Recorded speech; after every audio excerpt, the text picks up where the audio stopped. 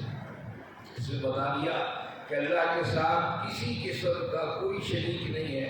کوئی انسان کسی سے طلب کرے تو وہ اس کی طلب بالکل جھوٹی اور غلط ہے، اللہ ہی والی اور وارث ہے۔ اسی طرح آقا کریم صلی اللہ علیہ وسلم نے ارشاد فرمایا، اگر تمہاری جوتی کا تسمہ بھی ٹوٹ جائے تو اپنے رب سے مانگو۔ حالانکہ اس کے لیے تو پیسہ ہونا چاہیے، اس کے لیے تو مارکیٹ جا کر تسمہ خریدنا چاہیے۔ کوئی شخص کہہ سکتا ہے کہ میں کیوں اللہ سے مانگوں، میرے تو پیسے جیب میں ہیں اور میں جا کر مارکیٹ سے تسمہ خرید سکوں گا، خریدوں گا۔ لیکن اللہ کے نبی صلی اللہ علیہ وسلم نے اتنی بات کہہ کر شرک کے اوپر تیزی چلا دیے کہ بے شک پیسے تمہارے جیب کے اندر موجود ہوں اور تم دکان پر بیٹھ رکھے تسموں کو بھی دیکھ رہے ہو، لیکن یہ اللہ کی توفیق کے بغیر ممکن نہیں ہے۔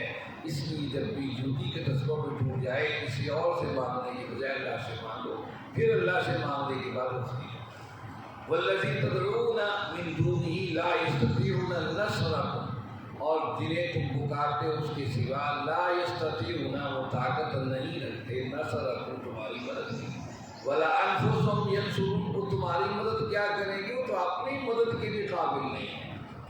اگر کہیں پر گر پڑے ہیں تو خود سے اٹھا نہیں سکتے، خود سے کھڑے نہیں ہو سکتے۔ اس کے بعد فرمایا وَإِن تَدْعُوهُمْ إِلَى الْهُدَىٰ لَا يَسْمَعُونَ، اور تم جب ان سے رہنمائی کے لیے پکارو لا يسمعون، وہ سن نہیں سکتے ہیں۔ وَتَرَاهُمْ يَنظُرُونَ إِلَيْكَ وَهُمْ لَا يُبْصِرُونَ، تم دیکھتے ہو ينظرون کہ وہ دیکھ رہے ہیں إِلَيْكَ تمہاری طرف، وَهُمْ لَا يُبْصِرُونَ، حالانکہ وہ دیکھ نہیں سکتے۔ یہاں رب العزت نے ينظرون اور يبصرون دو لفظ ڈالے گئے، دونوں لفظوں کا ایک معنی ہے۔ ينظر کا مطلب دیکھنا اور یبصر کا مطلب دیکھنا بصارت سے، لیکن اس کے معنی گہرائی ہے۔ ينظرون کا مطلب ہوتا ہے عام دیکھنا، اور یبصرون کا مطلب ہے کہ بصیرت کے ساتھ ہے۔ بصیرت کے ساتھ دیکھنا کیا ہے؟ ایک بندہ مسجد کے تو نماز پڑھنے کے لیے آیا ہے، ایک بندہ اسے جاتے دیکھ رہا ہے کہ جا رہا ہے، ایک بندہ اس لحاظ سے دیکھ رہا ہے کہ اس کی چال کے اندر کوئی فرق آ گیا ہے، اس کی چال بتا رہی ہے کہ کوئی پریشان ہے، اس کا چہرہ بتا رہا ہے کہ پریشان ہے۔ یہ ہے اس بصیرت کے ساتھ ہے۔ ایک ہے جاتے دیکھ لینا ہے، عام دیکھنا ہے، ایک اس کے بارے میں گہری نظر سے دیکھنا ہے کہ اس کا چہرہ بتاتا ہے یہ پریشان ہے، اس کی چال بتاتی ہے تھکی تھکی یہ بیمار ہے۔ یہ دو ایسی نظریں ہیں، اس کو قرآن میں ضرور اور یبصرون کہہ کر اس کی وضاحت۔ میں تم نے دیکھو کہ جب وہ بت بناتے تھے تو آنکھیں بھی بناتے تھے۔ اب بظاہر آپ تصویر کسی بھی تصویر کو دیکھو، اگر کمرے میں 4 یا 10 افراد کھڑے ہیں، اگر اس کی آنکھوں میں دیکھے لگے گی یہ تصویر اسی کو دیکھ لیں گے۔ وَتَرَاهُمْ يَنظُرُونَ إِلَيْكَ، اللہ نے اسی بات کو بتایا، تم نے دیکھو گے لگتا ہے وہ تمہاری طرف دیکھ رہے ہیں، وَهُمْ لَا يُبْصِرُونَ، لیکن ان کے پاس کوئی بصارت یا بصیرت نہیں۔ خُذِ الْعَفْوَ، آپ درگزر کو لازم پکڑ لیجیے، وَأْمُرْ بِالْمَعْرُوفِ وَأْمُرْ بِالْعُرْفِ، اور نیکی کا حکم دیجیے، وَأَعْرِضْ عَنِ الْجَاهِلِينَ، اور جاہلوں سے اعراض کیجیے۔ یہ وہ 3 احکامات ہیں، 3 اہم باتیں ہیں سارے شرک کے بعد، یہ اللہ رب العزت نے 3 باتیں بنائیں۔ دیکھیے شرک سخت بری ترین چیز ہے، اللہ کے ساتھ اللہ بھی ناراض ہے کہ شرک کرے گا میں اسے معاف نہیں کروں گا۔ اللہ تعالیٰ نبی بھی شرک کے مخالف، جب اللہ مخالف ہے تو نبی نے بھی مخالفت کرنی اور پھر اس کو دیکھ کر آپ کے جو ماننے والے ہیں وہ بھی شرک کی مخالفت کرنی۔ اس وقت دشمن پتہ ہو یہ مشرک ہے، حد سے انسان آگے بڑھ جاتا ہے۔ ہمارے معاشروں میں بھی ایسا ہوتا ہے، ہم دیکھتے ہیں کہ فلاں صاحب ہیں، انہیں پتہ لگ گیا کہ فلاں بندہ مشرک ہے، اب وہ بھی صاحب توحید کے اس اثر سے اکڑ کر چلیں گے، جگہ جگہ پر اس کو ذلیل کریں گے۔ اسلام کہتا ہے کہ شرک اتنا بڑا گناہ ہے کہ اللہ اس کو معاف کرنے کو تیار نہیں، اتنا بڑا گناہ ہے کہ قرآن کے 3 حصے اللہ نے توحید ہی کے تذکرے کی۔ اس کے باوجود فرمایا کہ جو مومن کا رویہ ہے وہ رویہ اعتدال کا ہونا چاہیے، انہیں مشرک سمجھ کر ان کے پیچھے نہیں پڑ جانا چاہیے، بس تیری غلطی یہ ہے، بس تو ویسے فارغ ہو ویسے فارغ، اس کے مقابلے میں اللہ نے اللہ کے نبی صلی اللہ علیہ وسلم کو 3 باتیں بتا کر اس امت کے سامنے یہ 3 مرحلے رکھ دیے کہ کسی کو اپنی نظروں سے گرا کر پھر یہ نہ کہو کہ بس اس کو ذلیل کرتے رہو. خذ العفو، تمہارا جو رویہ ہے وہ معاف کرنے کا ہو، عافیت کا ہو، محبت امیز ہو، جس میں نفرتیں نہ ہو. یہ اصل رویہ. خذ العفو، اس کا مطلب پکڑ لیجیے، یعنی کہ یہ لازم یہ کام کیجیے کہ آپ کی سیرت میں، آپ کے معاملات میں معاف کرنے کا عنصر ہو. ہمارے یہودیوں کا یہ طریقہ کہاں تھا؟ وہ کہتے تھے یہودیوں کے ساتھ جو ہمارے معاملے وہ تو رہیں گے صحیح، لیکن غیر یہودیوں کے ساتھ ہمارا معاملہ صحیح نہیں رہے گا. ہم جیسے چاہیں ان سے چھینیں، جیسے چاہیں ان سے برتاؤ کریں. اچھا، ہمارے ہاں بھی یہ چیزیں پائی جاتی ہیں. میرے مسلک کا بندہ ہے تو میں اس کے ساتھ رعایت کروں گا. میرے مسلک یہ فرقے کا بندہ نہیں ہے، یہ یا تو بد مذہب ہے یا مشرک ہے، کیونکہ دونوں اصطلاحیں ہمارے معاشروں میں استعمال ہوتی ہیں. ایک دوسرے کو مشرک کہتا ہے، دوسرا اس کو بد مذہب کہتا ہے. یہ دونوں اصطلاحات بڑی سخت ترین اصطلاحات ہیں. ان پر بندہ غور کرے کہ مسلمان آپس میں ان کی سخت ترین اصطلاح استعمال کر گویا کہ دوسرے کو واجب القتل ہونے کا فتویٰ دے رہے ہیں. اس پہ ہمیں احساس ہی نہیں. اس کو آپ نے مشرک کہہ دیا، لا محالہ جو مشرک ہے اس کا تو قتل، اس کو قتل کرنے میں کوئی جو ہے پریشانی نہیں ہے. مشرک تو واجب القتل. اب کسی نے کسی کو بد مذہب کہہ دیا، اس کا مطلب وہ مذہب جو اللہ اور اس کے رسول صلی اللہ علیہ وسلم نے دیا ہے اس کے مخالف مذہب اختیار کیے ہوئے کلمہ پڑھنے کے باوجود گویا کہ یہ بھی قتل کی نظیر ہے، اسے قتل کر دیا جائے. اس حد تک نفرتیں جب معاشروں میں پھیل جاتی ہیں پھر لوگوں کے سارے معاملے رہنا ہو جاتے ہیں. دکان پہ بیٹھنے والا دکاندار بھی اپنے مسلک کے لیے تو سب کچھ کرنے کو تیار ہے، دوسرے انسان کو انسان سمجھنے کو تیار ہے. فضل رب العزت نے یہ 3 اہم باتیں بتائیں. سارے شرک و توحید کے سارے تناظر مناظر دیکھنے کے بعد خذ العفو، تمہارا معاملہ سخت عیدی کا نہیں ہونا چاہیے، عافیت کا ہونا چاہیے، محبت امیز ہونا چاہیے، تاکہ تمہارے اخلاق اور کردار کو دیکھ کر تمہارے قریب آئیں. اس لیے قرآن نے بڑے واضح الفاظ میں کہا کہ تم ان کے خداؤں کو برا بھلا نہ کرو. اگر ایسا کرو گے تو تمہارے سچے خدا کو برا بھلا کرو. یہ اسلام نے تہذیب سکھائی ہے، اسلام نے زندگی کے طور طریقے سکھائے ہیں. خذ العفو، عافیت کو پکڑ لیجیے. وامر بالعرف، اور اس کے ساتھ آپ عرف کا ویسے معنی ہے نیکی، اچھائی، لیکن اس کا مطلب عرف عام یعنی معاشرے کے اندر جو چیز اچھی ہو، جو لوگ پسند کریں، عام معاملات کے اندر دل اس کی طرف کھینچیں، آپ اس چیز کا حکم دیں. یعنی کہ دوسرے معنوں میں آپ اس معاملے میں خیر کا راستہ تلاش کریں، خیر کی جستجو کریں. آپ کے کردار سے، آپ کے باتوں سے کوئی ایسی چیز نہ نکلے کہ آپ حقارت کی نگاہ سے دیکھیں. اللہ کے نبی صلی اللہ علیہ وسلم نے میدان جنگ کے اندر تو یہ فرمایا کہ مشرک نجس ہے، لیکن عملی زندگی کے اندر آپ نے انہیں محبت سے، پیار سے انہیں خیر کی طرف دعوت دی ہے. دیکھیے، آپ کے چچا زاد بھائی ہیں حضرت حارث، حضرت ابو سفیان بن حارث. آپ کے سگے چچا تھے حضرت حارث، ان کے بیٹے ابو سفیان آپ کے چچا زاد بھائی تھے، اور آپ ان کے حوالے سے ہمیشہ اس بات کی امید رکھے رہے کہ ایمان لے آئیں گے، اسلام قبول کر لیں گے. کیونکہ آپ کے ساتھ بچپن میں اکٹھے بکریاں چرائی تھیں، آپ تقریباً آپ کے عام عمر تھے.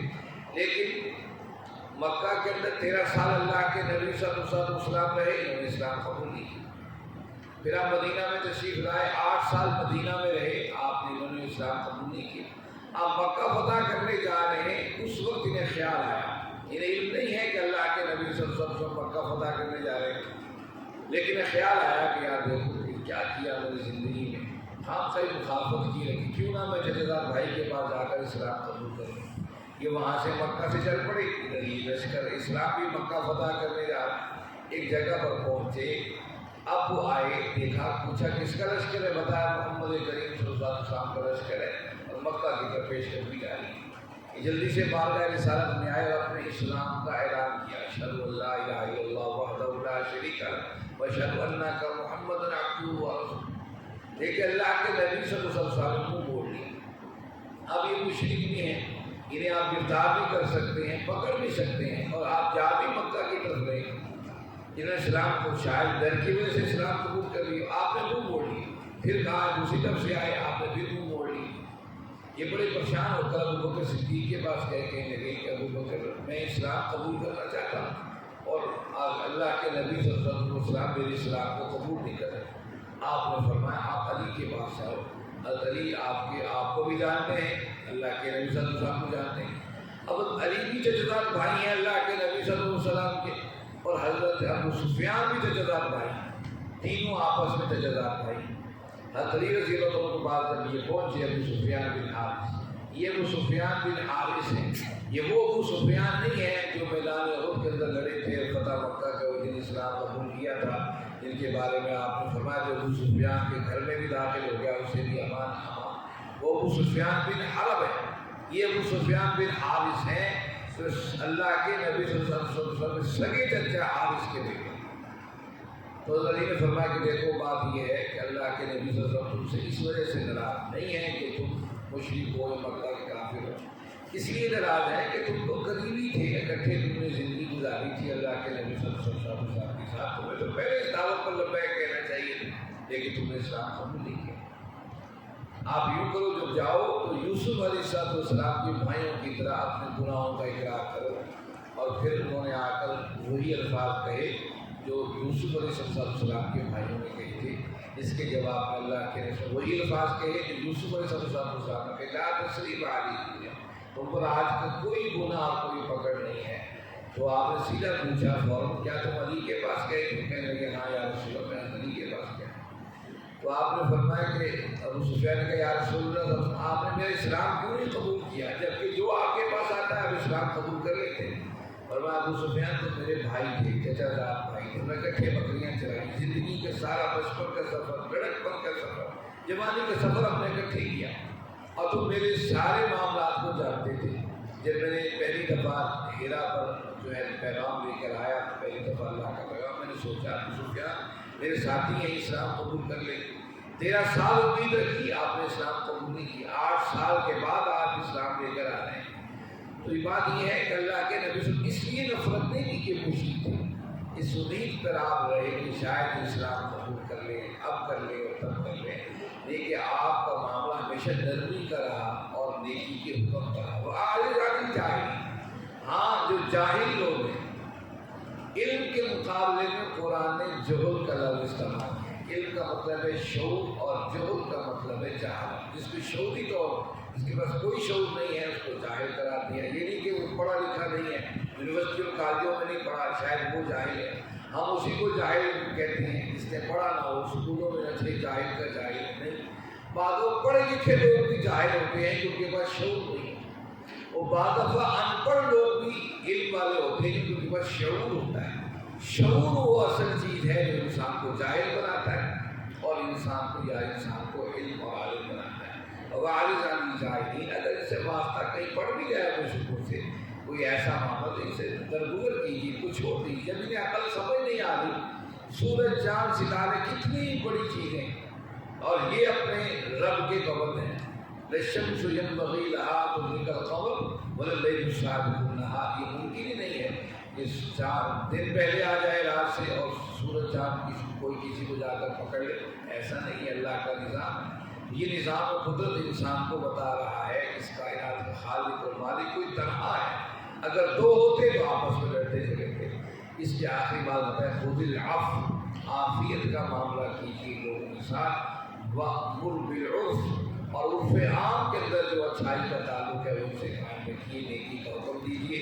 وَأَعْرِضْ عَنِ الْجَاهِلِينَ، اور جو جاہل بحث کرے ان سے منہ موڑ لیجیے۔ اسی جگہ قرآن نے کہا يُخَاطِبُهُمُ الْجَاهِلُونَ قَالُوا سَلَامًا، جب آپ سے بحث و تمیز کرے آپ کا سلام علیکم، ان سے ہم تم جاؤ ٹھیک ہے اور ہم بھی جا رہے ہیں۔ بحث سب سے بری چیز ہے۔ امام حسن بننا شہید رحمۃ اللہ علیہ یہ اخوان المسلمون کے بانی بھی ہیں، جو 22 عرب ملکوں کے اندر یہ تحریک چل رہی ہے، اس کے بانی بھی ہیں، اور سب سے پہلے انہوں نے مصر کے اندر حلقہ قرآن کو قائم کیا۔ حلقہ قرآن قائم کیے، لوگوں سے کہا کہ آئیے دین قرآن سیکھیے، قرآن کی طرف لوگ راغب ہونے شروع ہو گئے۔ یہ پرائمری اسکول ٹیچر تھے امام حسن بننا شہید رحمۃ اللہ علیہ، کو اس کی گورنمنٹ نے شہید کر دیا۔ ایک دفعہ درس قرآن دے رہے تھے، کسی نے مسئلہ پوچھا، جناب یہ رفع دین کرنا جائز ہے کہ ناجائز ہے؟ ہاتھ سینے پر باندھنا جائز ہے کہ ناجائز ہے؟ ابھی عام مسئلہ تھا، ہمارے علماء جھٹ سے اس مسائل پر بڑے بڑے بحثوں کی جو ہے وہ لگا دیتے ہیں، تانتے لگا دیتے ہیں، لیکن انہوں نے پوچھا، انہوں نے کہا کہ جائیے آپ یہ مسئلہ جو پوچھنا ہے آپ کسی عالم سے پوچھیے۔ کہا کہ درس قرآن کا درس دے رہے ہیں، آپ عالم نہیں ہیں۔ کہا میں نے قرآن کے اندر جو میں درس دے رہا ہوں، نہ تو رفع دین کا تذکرہ کہیں دیکھا ہے، سنا ہے، نہ کہیں آمین کا، نہ سینے پر ہاتھ مارنے کا، نہ چھوڑنے کا۔ اس لیے آپ اپنے فقہی جو آپ کے علماء ہیں ان سے جا کر مسائل کو پوچھیے، ہم تو قرآن لے کر بیٹھے ہیں۔ آؤ جس کا جو مسئلہ پر جو فرقہ ہے وہ قرآن کی دعوت پر آئے اور اکٹھے ہو کر اس زمین پر اللہ کے نظام کی خدمت کرے۔ اور یہی وہ چیز ہے جس نے انہیں اتنا بڑا انسان بنا دیا۔ آج جو ان کی کتابیں اور ان کی تاریخ پورے عرب دنیا کے اندر چھائی ہوئی ہے، وہ کسی سے بحث نہیں کرتے۔ اسلام میں کوئی بحث کا تصور ہی نہیں۔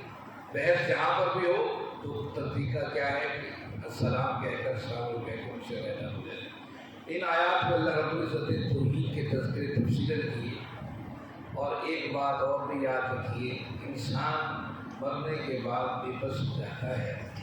ایک انسان اگر فوت ہو جائے اپنی زندگی میں، کیسے ہی وہ نیک انسان تھا، اللہ کا ولی تھا، لوگوں کو فائدے پہنچا رہا تھا، لیکن فوت ہو جانے کے بعد وہ 4 قدموں کا ہوتا ہے۔ ہر انسان یہ دیکھ لیجیے، یہ جنازے جو اٹھتے ہیں، شاید اللہ رب العزت نے جنازے اٹھانے کی ترتیب بھی اللہ کے نبی صلی اللہ علیہ وسلم کو اسی لیے بتائی تاکہ لوگ دیکھ لیں جو فوت ہو جانے کے بعد 4 قدموں کا محتاج ہے، وہ کسی کی محتاجیاں کیسے دور کر سکتے ہیں۔ یاد رکھیے، اس بات کو ذہن نشین کر لیجیے، پلے باندھ لیجیے۔ جو خود محتاج ہے، قبر میں کوئی خود سے اتر نہیں سکتا ہے اور اس کو کھود کر لوگ دوسرے سے قبر میں اتارتے ہیں، اتنا محتاج ہے، وہ کسی کی محتاجیاں کیسے دور کر سکتا ہے؟ جب اللہ ہی کے اختیار میں، کیوں نہ اپنے رب ہی سے وہ تعلق مضبوط کر لیں، اپنے رب سے ہی ملیں۔ اور ہاں، نیک مردوں کی قبروں پہ جانا چاہیے، ان کے لیے دعا کرنی چاہیے، ان کے لیے استغفار کرنی چاہیے، اور ان کی جو خیر کے کام ہیں ان کے اللہ کے سامنے پیش کرنے چاہیے۔ بھائی پھر نیک بننا تھا، اس کے لیے زندگی کو آسان فرما دیں، یہ طریقہ کار ہونا چاہیے، تاکہ انہی سے مدد، انہی سے طلب کرنی چاہیے۔ شرک کے حوالے سے قرآن نے سختی سے وعیدیں پیش کی ہیں۔ اللہ رب العزت سے دعا ہے، اللہ رب العزت آپ اور ہم سب کو سمجھنے، اس پر عمل کرنے کی توفیق عطا فرمائے۔ وآخر دعوانا الحمد للہ رب العالمین، والصلاۃ والسلام